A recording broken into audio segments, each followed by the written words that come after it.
what I would say in your marketplace, you want to make sure you have three things. And I always talk about the three things. You have market intelligence, which should be provided by your vendor.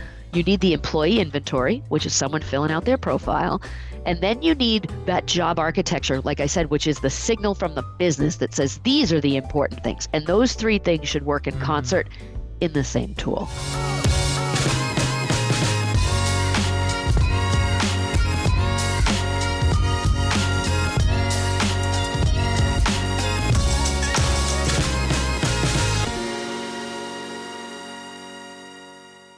Jean, welcome to the show. How are you, my friend? I'm doing well, Chris. Good to be here with you. How you doing? I'm good. One thing I say about you, really random, that whenever I connect with you on a call, you make me smile. Oh, same here. There's something we just kind of like to chat. No matter how our days are going, Yeah. or what's going, we lead with a smile. And I know whenever I'm going to have a chat with you, it's always going to be, at the very least, we're going to have a smile and have some fun. Well, that makes me feel good. And I know we're going to have some fun. Yeah, exactly. Before we jump in, tell everyone a little bit more about you personally and your journey to where we are now. Yeah. So it's like without belaboring. And I think, reflecting on just how to answer this, as a kid growing up, I always was like, oh my gosh, I got to go somewhere else. I got to do something. Like you're always like comparing yourself maybe to others. And, as I wake up in my adult life and I'm like, I was really blessed as a kid. So I used to use the word, I would have had a typical upbringing, but what Schneider has taught me and this global exposure is your typical is very different than someone else's typical. So I would say I had a blessed upbringing. I lived in a loving home. I had two parents, still have two parents. My mom was a teacher. My father was a police officer. I have two older siblings, and I'm the youngest of three. And I was able to roam my neighborhood carefree. And it was just a wonderful upbringing. And of course, back then, as I'm playing with rocks and sticks, I'm like, oh my gosh, right? We got to make up games using the stuff that was around us. Like toys weren't like running over. Just a completely different time. Fast forward today, I am married. I have a great partner. It is our 30th year anniversary this year. Thank you so much. He is just amazing. And from that, we have two kids. I have a son and a daughter. My daughter lives in Wisconsin and is a civil engineer, and my son is currently studying in Rome abroad. And they bring me joy. I love the people they are. And talk about putting a smile on your face. When you talk to Robin, your daughter, it's just fun to engage her at such a young age. My gosh, when they get older, they're both in their 20s, 23 and 21 respectively. And it's just a joy to hear their minds and think about what it is that they're thinking of and who they're going to be as these young adults. Career-wise, I started out in a trade school. I used to have to do recruitment for a trade school. Later, I became the director of that trade school. Went on to have two consulting gigs and then ultimately worked in corporate environment for the last 25 years. One experience was in a lottery company. We called it gaming, a lottery company. So it was very digital, very digital. In that one. Okay. All you do in a lottery company is you're doing transaction processing. So in the 90s, and I'm dating myself, I was talking about data centers and cloud computing, and I was actually in the technology team as kind of a consulting engineer, whatever that meant back then. But I was really kind of trying to bring business requirements to life and maybe translating the technical aspects for the common user, right? Yeah. So now we would probably refer to that as a user experience architect. I got reorged into HR because we were working on some. Well, I had a 2-year refusal. I was in denial for 2 years. I'm like, I don't work in HR. Yeah. I do not work in HR. And it came about because we were implementing this thing called capability maturity model integration, which is a software discipline. Okay. Was this like before Lean and like? No, at the same time as Lean, but it was for software developers. Okay. But in that capability, what you needed a professional training organization. And that's where I started because of my school experience, my trade school experience. I started setting up curriculums and whatnot. And ultimately, they reorged me over into HR because they're like, you don't belong in the technology team anymore. You have to come over into HR and integrate because that's where learning was. And I was like, oh my gosh, what am I going to do here? And I really just loved the technical platforms and whatnot. then and spent 10 years there doing a variety of HR jobs, worked in learning. Ultimately, I ran HR before I left.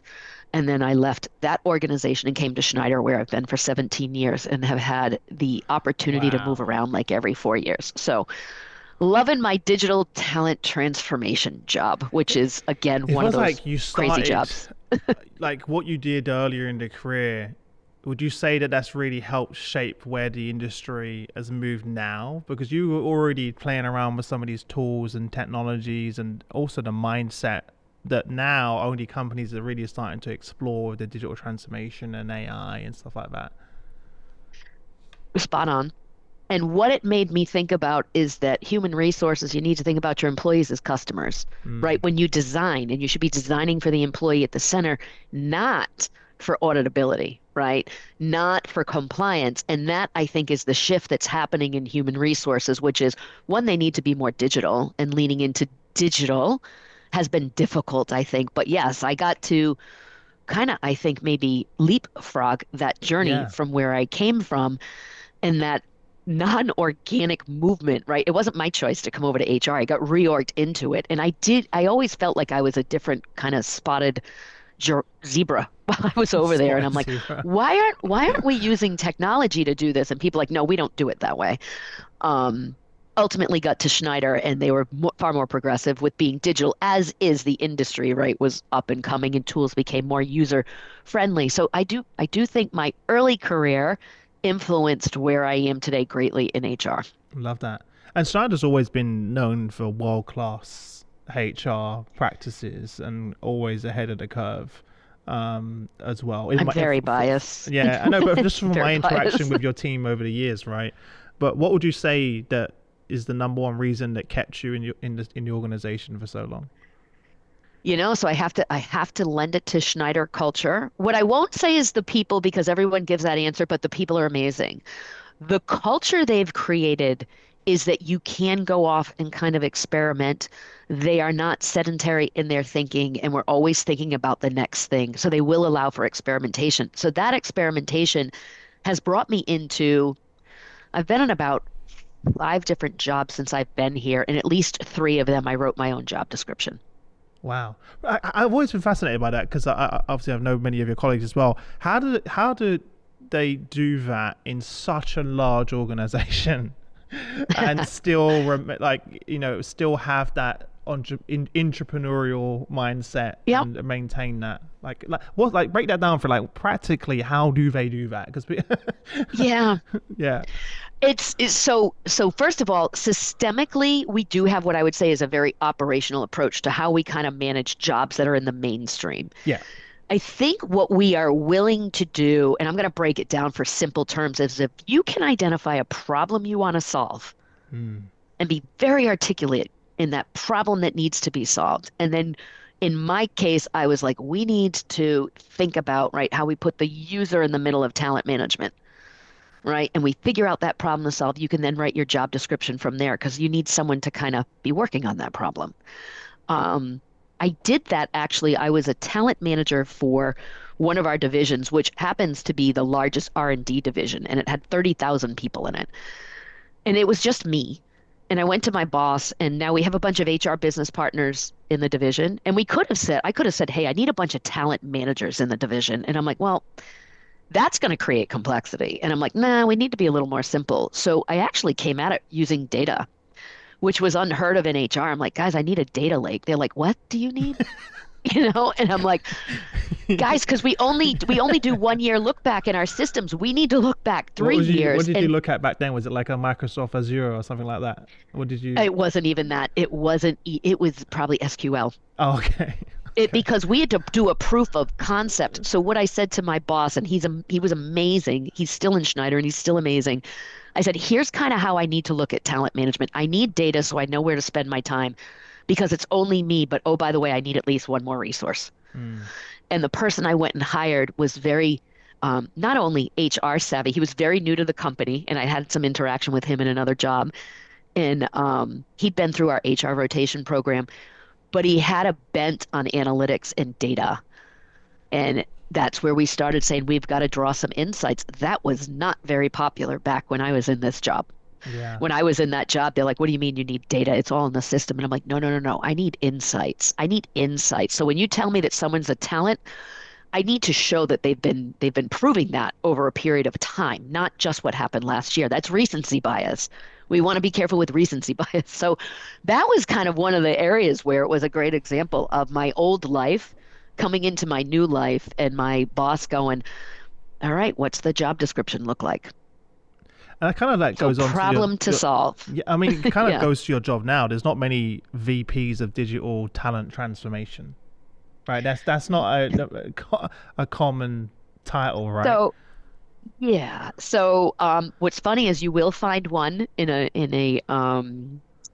MasterCard because they took my title. So I was working with a lady. She goes, "I'm going to take that title," but it That's it not actually Lucretia, is it? it is. It's actually a lady that works on her team, Heather. I literally interviewed them last week. Did you really? Not even So joking. yeah, Not yeah. even joking. So lovely, lovely partners. They are great. They're a lot of fun. Um, so what's funny is, so I left that talent management role, and because I had kind of a dotted line reporting. So the lady that was running talent management, when I came out of that business division, she's like, we've got to do some transformation in not only talent management, but talent acquisition. And I saw what you did over here. Do you think you could come into Interesting. this team and take on this additional talent acquisition responsibility? So that's where we wrote again. That's where digital talent transformation came from because it bridged TM and TA. Mm. That's why we use the word talent versus Why did trying you to make that distinguish decision? them. Why is that? Why was that such an important decision to bridge that gap? Because obviously many companies they're siloed. Why did you? Why did the business decide this is the right way? Yeah. So I think what would be the selling part on that? And this is where starting to think like an ecosystem, right? And that goes way back to my early years kind of in the technology group and putting the user at the center. When you're attracting talent, you might attract talent internally or externally. You have internal and external candidates. We were very siloed in how we looked at that in broad terms. It's very different all over Schneider, right? So what I would say is we weren't standardized with how we described internal mobility or managed it, which is really where you would say talent management comes in because you're already here. And then when we looked at talent acquisition was only focused on talents we needed to bring in. And I'm like, it's the same experience. You could have a candidate shortlist with both internal and external people, and we were treating them very differently. Mm. And I'm like, that's not a good user experience. That's confusing for everyone. Put the It's candidate more at the work as center. well for everyone else. It's a ton of work. It's a It's a ton of ton of work. work, and Yeah. roles and responsibilities Yeah. varied. If you put the candidate in the center Mm. and stopped trying to decipher if they were internal or external, you then start to design a process for candidates. And you have to use internal and external as requirements. So now you had to start thinking differently about how you're going to build that process end to end, thus the digital talent transformation title. So I would look across systemically. Love that. You need to think upstream and downstream. It also sounds like, I don't know, you tell me, it's more equitable to look at it that way. Because I don't know if this is because I had a friend of mine literally last week say to me, he called me and he's like, you know about HR, Chris? I was like, sure. Yeah, sure, sure. I get really random questions like that from Yeah. my friends. He's like, they've kind of put a lot of their leaders at risk in the business, Okay. right? So he's like Mhm. not sure whether he's going to keep his job, and they created these like 5 on 5 sort of GM roles, and he was applying for Okay. them. But then he found out that they'd all just been filled without even telling anyone in the Yeah. team because they were two separate teams. So one was looking external and one team was looking internal, to your point, Yes. and they hadn't communicated. So these employees, and my friend's been there for 20 years, found out by accident that Yep. these roles, Yeah. the roles that he was waiting to hear back from, had just been filled. You, And it's like, this is someone who's been with you for 20 Yes. years, and Yep. they're like devastated because it was completely separate, those teams, if that makes sense as well. And I was that's like, oh my exactly God. where we were. It makes complete sense. And again, put the employee in the center. He's devastated. Yeah. And it's like, so what was the process? How did that get missed? Yeah. Right. And that's exactly what we were trying to solve for. So, um, and I've talked about this quite a bit externally, but that's when we brought in an open talent marketplace. And Yes. that changed the game because think about it. If he had one platform to go to where technically you're supposed to post all these roles and you've got AI matching you versus maybe the inherent bias of the Bias. organization because you've Hmm. been there for so long. Now, I make it sound like it works perfectly. It does not. There's pros and cons to not having one, and there's pros and cons to having an open talent marketplace. But we changed the game a bit because we brought AI in. It disrupted the roles of an HRBP. So, for example, HRBPs used to make those connections for folks, and now they're only showing up when there's a conflict, when, say, maybe a manager doesn't want to release someone, right? Or an employee wants to leave ahead of time.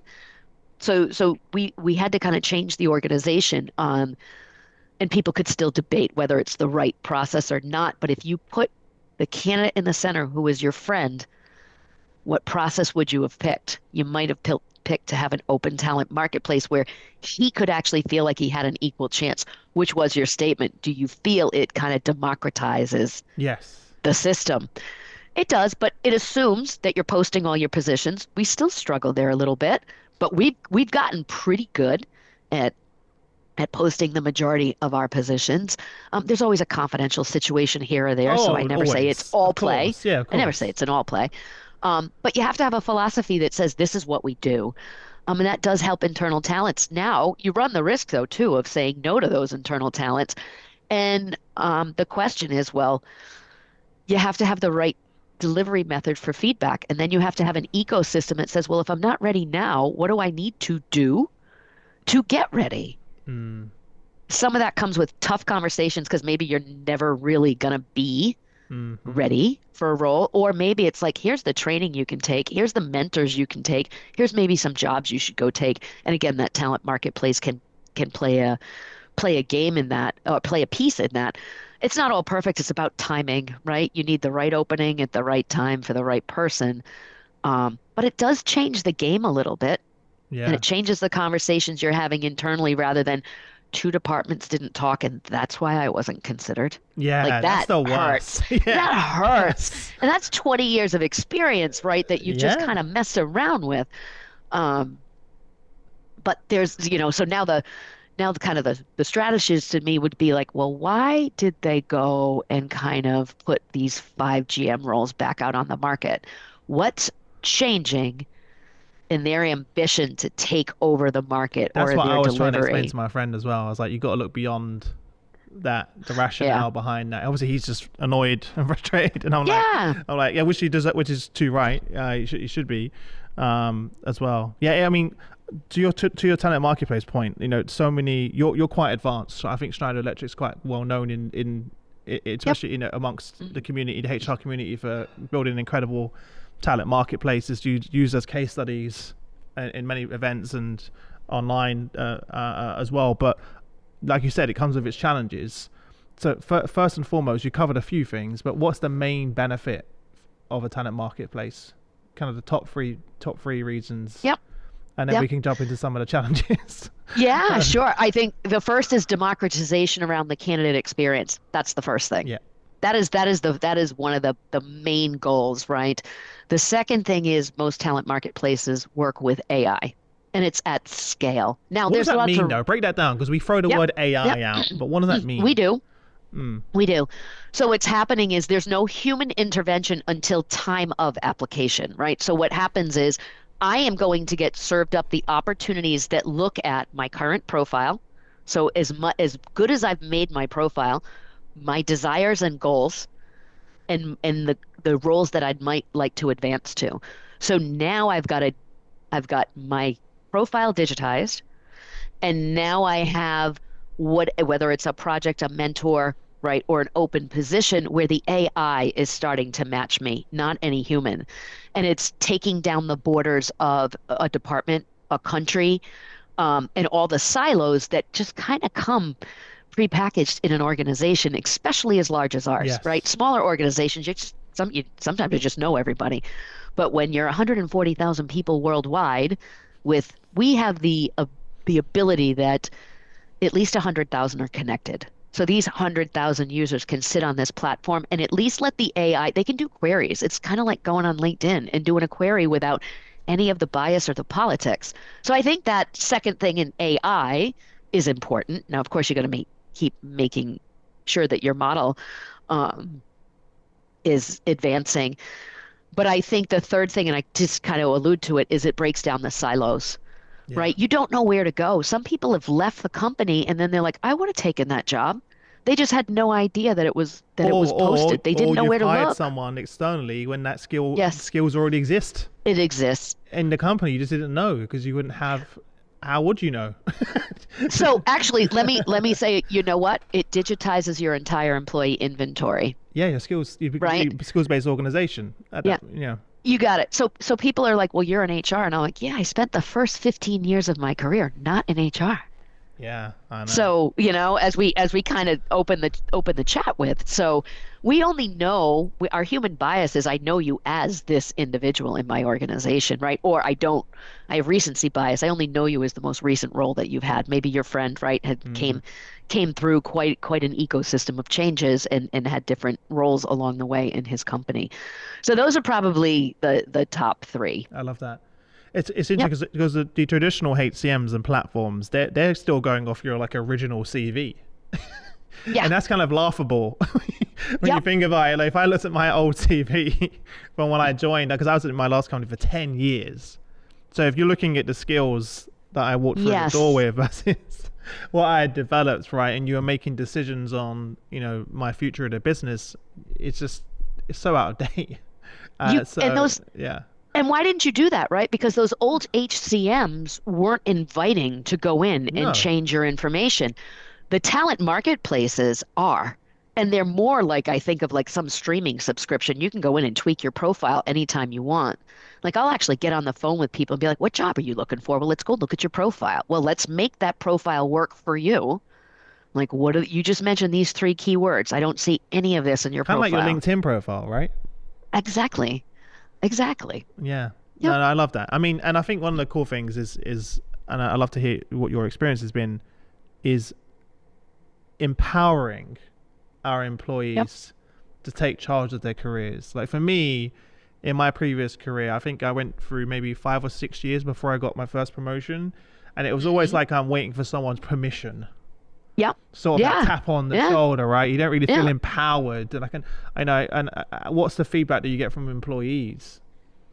So it's still mixed. I've got to be fair here because it doesn't always work wonderfully. But I think to your point, what we've done is permission granted, right? That's the empowerment. By just launching the talent marketplace, we're saying we aspire, right, to make sure that we're driving internal mobility in the organization. So we've at least put a stake in the ground and sent a message. Hmm. Um, So I think employees sometimes, not every employee gets spoken to. That can be frustrating. So we work on kind of our architecture. Sometimes employees might apply for jobs they're not qualified for, right? And that can I'm be sure that happens a frustrating for lot. recruiters, right? Yeah. So you have to think about it. But overall, if you know how to use the system, we get great responses. People that are like, I got it. I know what this tool is all about, and I'm gonna make it work for me, right? Versus you're saying, I'm waiting for that tap on the shoulder. You can start to tap on your keyboard and start to get things moving. So employees do like it. And we've had folks going, I never heard back, or I got interviewed and no one made a decision. Now you're talking about the end of the process, which is, well, how did we handle you during the interview process? How did we handle you during the screening process? Mm, And again, that's the building the skill set within the organization to make sure that you're having a good experience. Some people are better at it than others, yeah. just like with interviewing. Um, but Yeah. overall, I think the organization, they're like, we like it, we like the concept, we get it, and it actually fits with who we are, right? The ability, we want you to stay, we want you to learn and grow, and you should be able to kind of be in the driver's seat for that. Yeah. How does it work in terms of like upskilling? So, if, for example, if I apply for a job and Yep. perhaps the team comes back and says, hey, you don't have these skills, how do Hmm. you create upskilling opportunities within the platform? What does that look like? Yep. Yep. It's not as systematized as I'd like it to be. So there's a lot of work that we're doing. So one of the things I haven't talked about is I talk about this open talent marketplace being a great place for employees. We still have a business to run.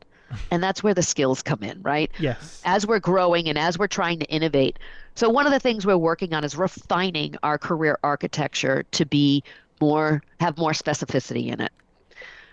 Which that means you're managing more data. Mm, So we're working on that right now, and we're gonna figure out that interplay. And that's the way for the business to kind of speak in the open talent marketplace. Like, here's the roles we believe are important. So if you're a user on the platform and you see that you're matched with something, it will show you what your gaps are. And now we're working on saying, okay, well, how do I go fill those gaps? And that's probably the leveling up that we're doing in the talent marketplace. You don't just launch it and forget it. You constantly have to think about, how do I enhance this experience to not only deliver for the employee, but what the business needs at the right time. In this case, it may say, all right, I need to go learn negotiating skills. You could go click on that skill and it could pop up a mentor that might be good at negotiations, or maybe an education class. The education, we've been working on an integration for that. Okay. Um, it's more a deep link right now, but we've got some great plans once we bring in that job architecture that has more detail to it. You Because need to right now we're map it. using a, Mm. you got it, we're using a very high level architecture and business titles right now, and people are finding what they need, right? First was democratizing opportunities, right? And we did it progress over perfection. And now we're saying, gosh, we need to get a little more precise so we know how to tell people to spend their time for upskilling. Here's the other thing too, Chris. Upskilling, generally your experience, education is one part of it. Sometimes you need to go do it for a little bit, Yeah. right? You need to practice. So just because you take a class doesn't mean you're going to get the job. That's the Um, that's the you got age to old. practice, Yeah. Yeah. you That's know, but you can go do volunteer things external but to the Schneider. mentorship one's good as well, though, The right? mentorship, the projects, there are projects Projects. out there. Yep, Because you can post gigs in there, I'm assuming. yep, Like same thing. yep, Yeah. How did yeah. you manage the cultural change of leaders and managers being sort of moving from being talent hoarders to exporters? Yeah, Because yeah. that's a So big we're still change. managing it. We're still managing it. So we started with, there's pros and cons, right? There's pros and cons to not having this environment. There's pros and cons to having this kind of, Yeah. AI democratization of opportunities. And one of the things we needed to do is rewrite a mobility policy that we had. You used to have Okay. to stay in your role 3 years before you could move. So we had to remove that barrier. So now we have no time and limit roles, right? Or you don't have to have a specific time in role limit. Said that backwards, time and role limit. That doesn't make some people happy. They're like, I think that they feel strongly that you should have to at least be in your role for a year before you move on. And I'm like, well, shouldn't that be ferreted out during the interview process? Yeah. Right? Yeah. So should we actually filter you out systemically for that? So we do go over to the talent acquisition team and we're like, we need to find out like how long they've been in their role. If they're an internal talent, we should be screening for that, just like you would screen an external candidate, like, well, tell me about your job now. How long have you been in that role? So it should be systemically managed, but some folks are like, no, you need to lock it down. And I'm like, so that's a con. So that was a cultural impact. You need to post the roles, like we talked about earlier. So we're getting better at that. Most people are posting the roles. Still probably Who has harder. permission to post roles? Can anyone post roles? Can only certain like managers or just HR Ah, on the talent so team? yep. So when it comes to roles, that all comes from our applicant tracking system. Okay. So nobody's in So it the links. open talent So it marketplace. links directly to It that, and links then right you over. post. Okay. So we're bringing in what's the demand, right? So a manager, you open a role when you're a hiring manager and you have a budget for that role. That's how you can open a requisition. So we know it's a legitimate role. And those just feed over, right? And then the AI starts to kind of source people that might not have been considered because we've got that employee inventory at play. Nice. And maybe I sit in marketing now, but you need my skill over in HR. In Well, now people we can do, analytics, right? And you, yeah, yeah, yeah, yeah. yeah. So, yeah, so it's interesting. So we had to change some policies. I talked a little bit about the changing in maybe your role, right? Like an HRBP was a connector and now they're a conflict manager. And we removed approvals to apply for jobs from managers. Oh, that must And have been not fun. everybody, yeah. So again, pros and cons, right? You So can't have has everything, everybody, exactly. Yeah, it's like so has everybody actually said this is a great idea? No, but we hold the line. We're like, they followed the process. So you need to understand that. And some people agree with it and disagree. And I can have examples on both sides, one where it worked splendidly and one where it was just a disaster. But yeah, you don't undo it all because of that, yeah. No, I love that. right? Yeah. Looking back, right? For there's many leaders that are listening right now that are on that journey, early on the journey of where you are. And by the way, like you said, there's no end destination. It's ongoing. No. But what do you wish you had known when you started that you know now? Yeah.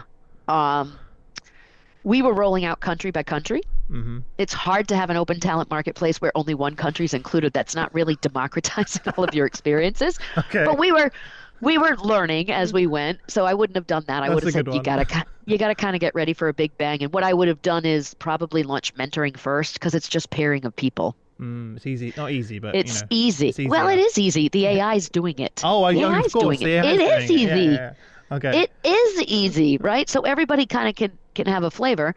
I think the second piece is when we launched, we thought there would be this wonderful shift in internal hiring where managers and candidates would just be talking directly. Well, we isolated the recruiters, and that just created complexity for no reason. Like the example you gave, you got one group over here working on a list, one group over here working on a list.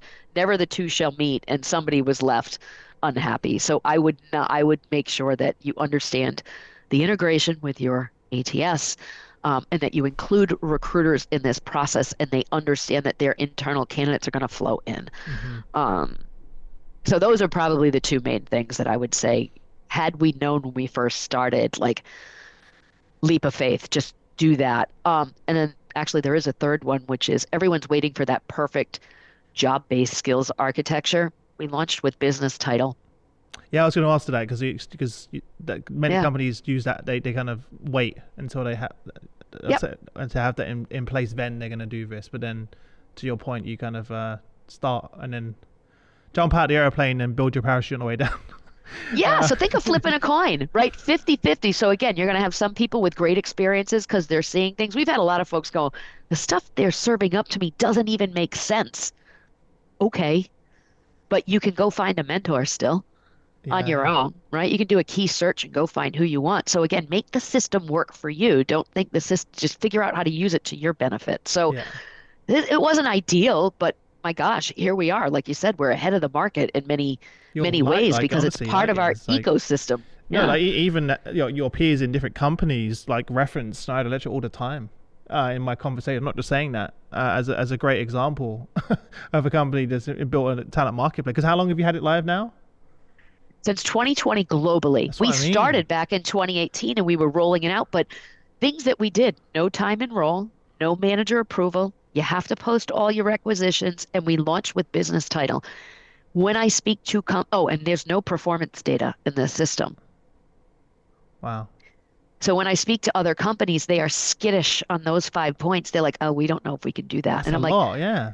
Yes. so think about I came out of the technology team and I went into HR. Old practices of HR is that you need to manage someone's performance before they go looking. They have to be enrolled for so long. You're going to disrupt the business. We've disproved all of those theories. Schneider has not collapsed because we don't have those rules in our talent marketplace, but the employee is in the driver's seat.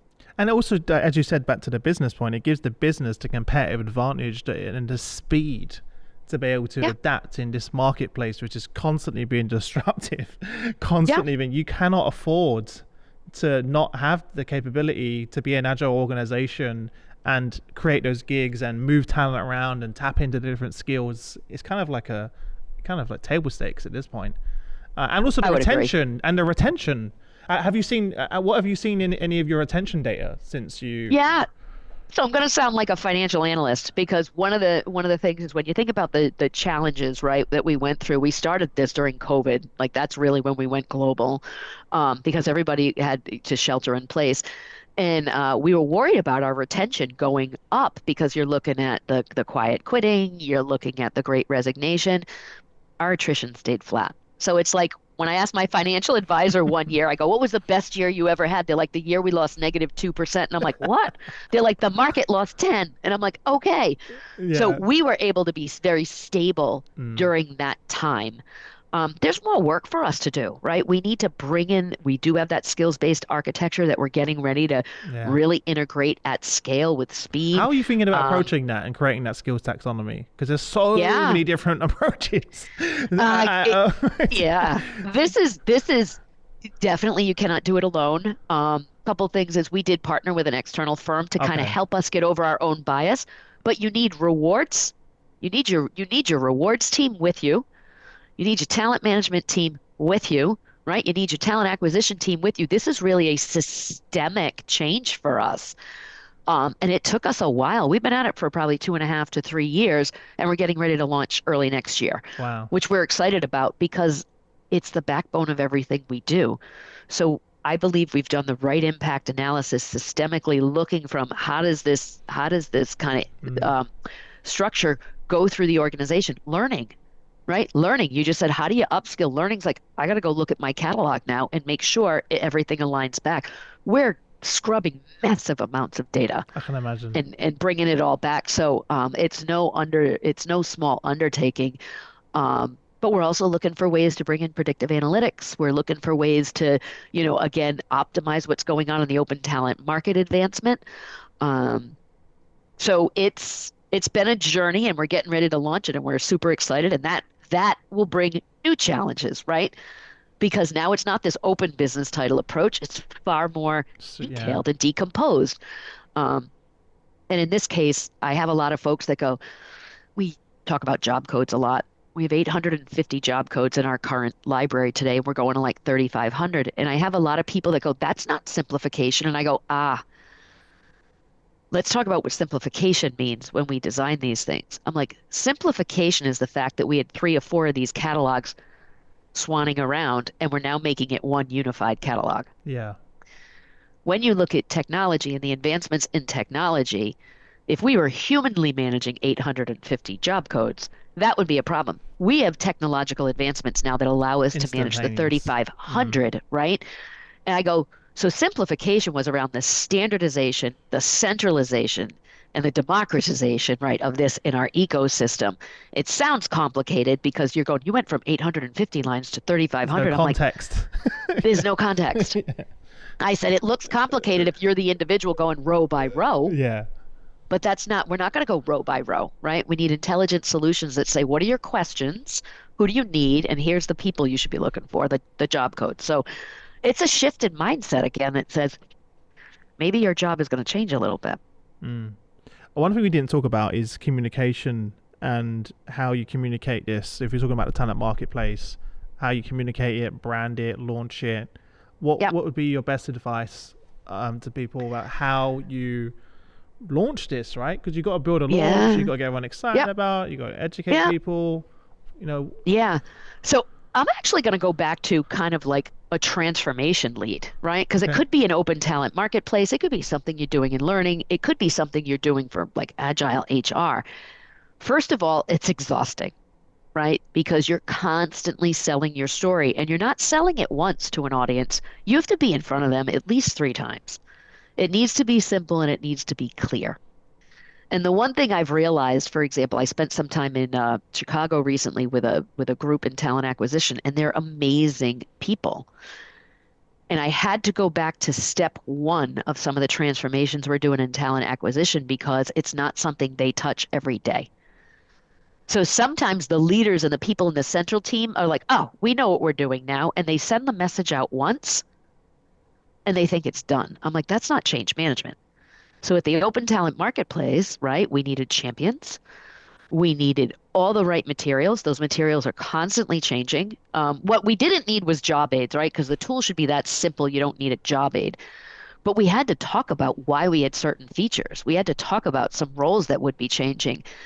And you're constantly talking to people about that because people are constantly shifting roles in the organization, right? And they may be a manager in one instance, a consumer of the tool in the other instance, a recruiter in another instance, a new employee, an employee that never logged in. So you always in transformation have to go back to the original messaging of the why and what problem are we trying to solve. Let me tell you why we're here today. Mm. And it gives a user a little bit more context. So transformation is super exhausting.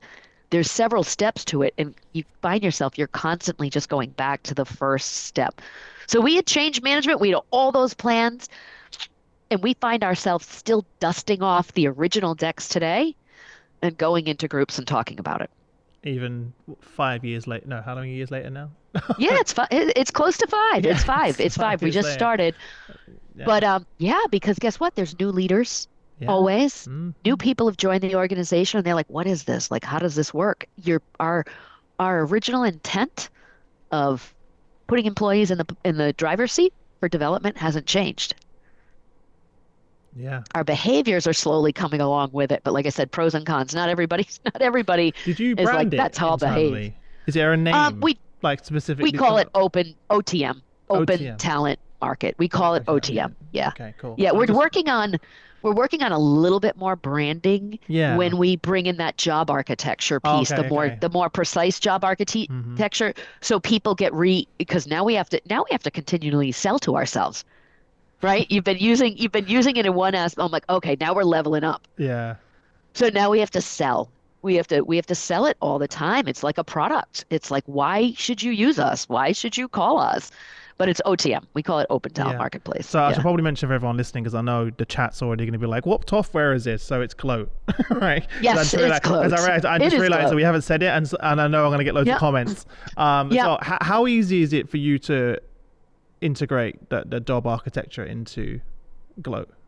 Super easy. So they did not have this offer when we first started, Oh, okay, interesting. right? So even Gloat has come along with its features and functionalities, and you see everyone else trying to race in the market to do it as well. What I would say in your marketplace, you want to make sure you have three things. And I always talk about the three things. You have market intelligence, which should be provided by your vendor, which Gloat has. You need the employee inventory, which is someone filling out their profile. And then you need that job architecture, like I said, which is the signal from the business that says these are the important things. And those three things should work in Mm, concert in the same tool. I found that if you're going to separate them, you're going to need more integrations, you're going to incur more tech debt, and you really kind of need that ecosystem at work. Um, so Gloat's got a lot of competitors now. I think they were first to break yeah, through with now they're all probably truly popping the out of the talent marketplace. woodworks. They're Yeah, coming out. Well, you said it earlier. It's table stakes now, yeah, yeah. It right? is. It's table stakes now. So people are going, wow, this is pretty cool. And if I want to retain my employees, I need to show them what opportunities we have and how they can develop right at scale. Um, so yeah, they've been great partners on the journey, very open to listening. But they've got competition nipping at their heels for sure because everybody's like, all right, now I get it. But I'm like, Yeah. look for those three things. Look for Why is those I three understand things. number two and three. Why is number one so important? The market intelligence. Yeah, and what do you mean by that, just Yep. for people listening? Yep. So let me think about so the market intelligence is you taking an outside in view of what's happening in the market and it's bumping up against your job architecture. So for example, how we've been working, right, with our vendor is when we post a job, they help us understand what other jobs are out there that are most like that job and Ah, what are those job titles called. And also at the skill level, they'll be like, this skill is on the rise in your community, this skill is on the downslide in your community. So now you're getting signals. So let's be an employee looking at my profile and I look at all the skills that I've rated and I see that 80% of them are on the decline. That's a big signal for me to go figure something out, yeah, right? yeah, If I am sitting in that job architecture piece, and everybody calls it something different, if I'm sitting in that job architecture piece and I'm trying to open a new role because I think I need this new role, and I realize that, wow, I'm trying to open this role in HR, but the finance team, their data analyst has an 80% match in skills. And I'm like, aha, do I need a new role? Actually, might I already have some internal folks that can fill it? And can I go maybe discuss how I work together as an ecosystem here? The other thing that if I'm learning and I'm looking at this business architecture space, I can see the mass amounts of skills that are going up or going down. And I can start to say, what program should I build around them? Now, Chris, that's my to be state. I still need to get that job architecture in, but those are some of the dreaming things that we're doing. And our vendors are well aware. I'm like, we need to be able to see this. And so think about it. If learning can look at your entire employee inventory, mm, look at your market intelligence on what skills are on the rise, see that there's a miss maybe in your business intelligence group. And it's like, you guys all need to go start learning this new could thing. be less predictive. A little more predictive when the whole, I'm super excited about bringing that whole triangle Yeah, together. I Um, need you to make it like a little infographic for LinkedIn. yeah, yeah, The yeah, free, you yep, should like yep. no one's posted that yet. Yeah, You I'm should- like, this is what we got to do. This is what we got to do. Oh, I've got it on some slides and stuff. It's I never love really it. pretty, but I'm like, guys, this is what you need. This is what we need. Yeah, Um, and again, that has changed the game for talent acquisition. How do you now, everybody uses the word internal mobility, and I'm like, well, stop. In Schneider Electric now, we're like, how is this all going to work? Right? That we've got all these people now applying for internal roles. Like, what type of service do we give them? Because they're now all candidates slash employees. mm, Kind of interesting. So again, upstream rewards. Are you making us competitive in the market, right? We've got this talent marketplace. We need our job architecture for the business needs, rewards to make sure we're competitive.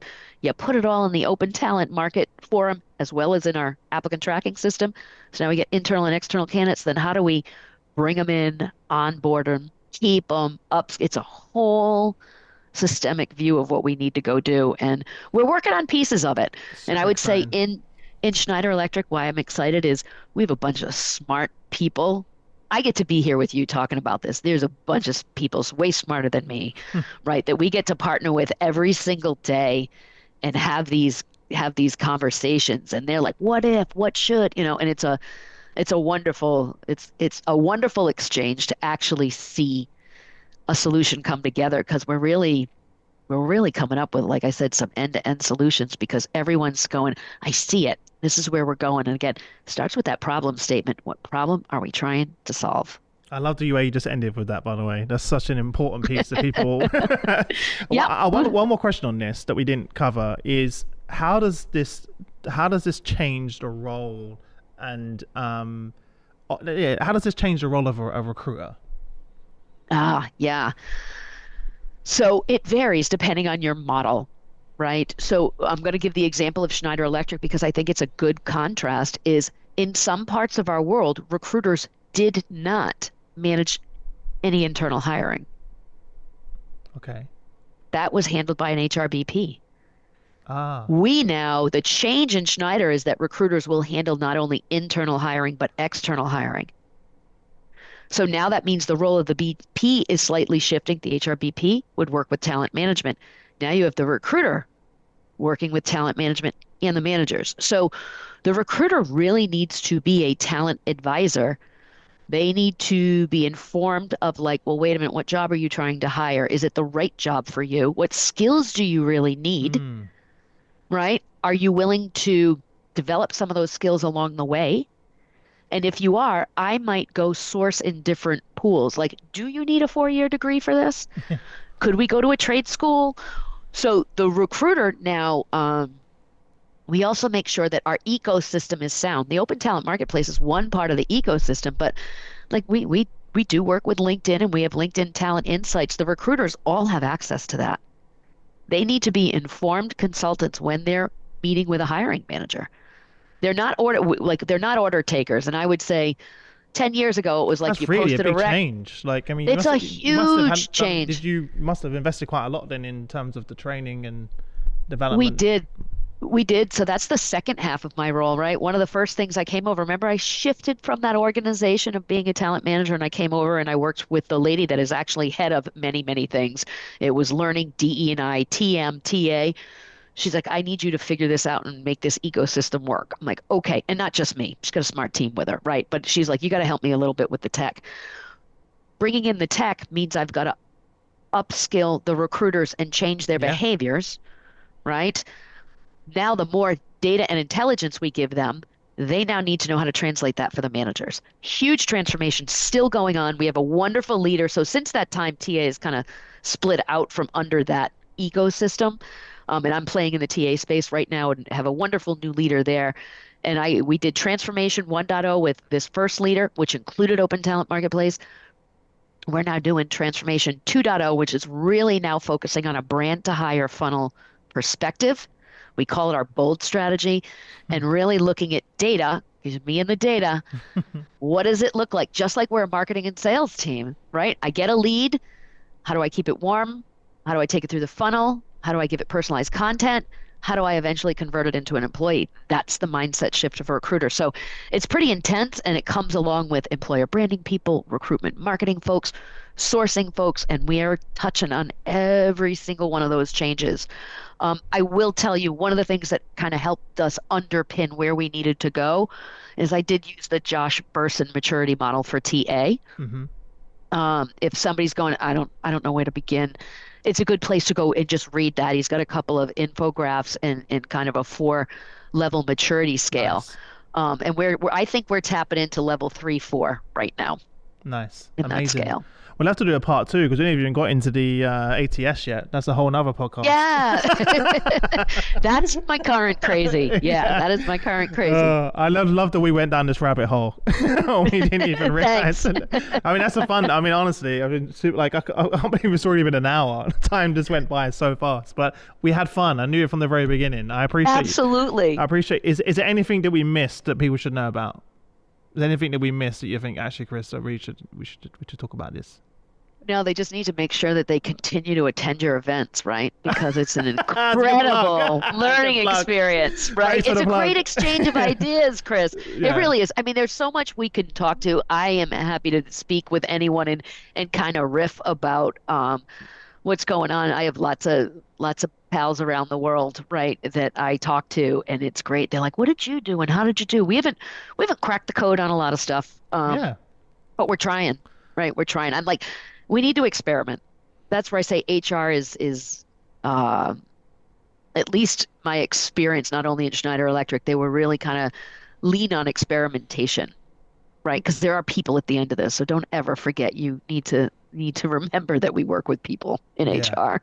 Yeah. But there was also this sort of this perfectionism though that people kind of getting in their own way, like let's not Yeah, let's yeah. not launch until we have everything perfect and the business plan and all these things. It's not going to happen.